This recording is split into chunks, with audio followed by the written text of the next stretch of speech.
3 वर्ष 2 महिन्यांनी 7 दिवसांची लहान निरागस मुलगी 2 दिवसांच्या वासराला पाहण्यासाठी गोठ्यात जात होती. आरोपीने तिचा विश्वास संपादन केला होता. हा तिचा प्रवास अखेरचा प्रवास ठरेल, किंवा असं म्हणता येईल की अखेरचा प्रवास काय असतो हे समजण्या इतपत तिचं वयसुद्धा नव्हतं. न्यायालयात आलेल्या साक्षी पुराव्यांमध्ये खूप धक्कादायक माहिती आहे. तिच्या शरीरावर 18 जखमा झाल्या होत्या.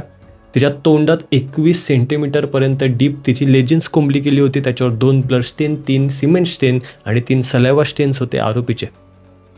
दुपारी 3:12 ते 3:51 जवळपास 39 मिनिट तिच्यावर विविध प्रकारचे अत्याचार होत होते. खून झाला त्या दरम्यान. रिझन ऑफ डेथ देखील खूप धक्कादायक आहे. आणि यावरच अत्याचार थांबले नाहीत, तर तिच्या मृत्यूनंतर सुद्धा सेक्शुअल असॉल्ट करण्याचा प्रयत्न केला गेला आणि त्यानंतर पुरावा नष्ट करण्याचा प्रयत्न केला गेला.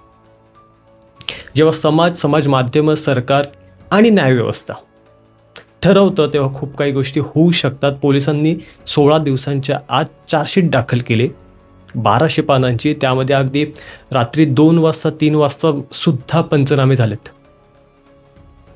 व्हर्च्युअल पंचनामे झालेत. आरोपी हा पोलीस स्टेशनमध्ये आहे, त्याच्यासोबत 2 पंच आहे. तो VC द्वारे पोलिसांना निवेदन पंचनामा देतोय. पोलीस त्या घटनास्थळावर जाऊन 2 पंचांसमक्ष तिथे ती रिकव्हरी करत आहेत.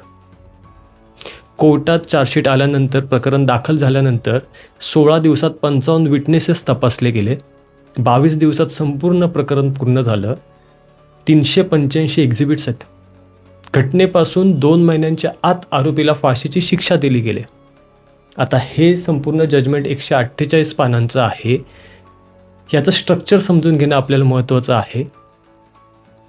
ग्रुपिंग ऑफ विटनेसेस काय असतं, ऑर्डिनरी जजमेंटपेक्षा हे कसं वेगळं आहे, आणि ॲक्च्युअल कॉन्ट्रिब्युटिंग फॅक्टर काय आहे.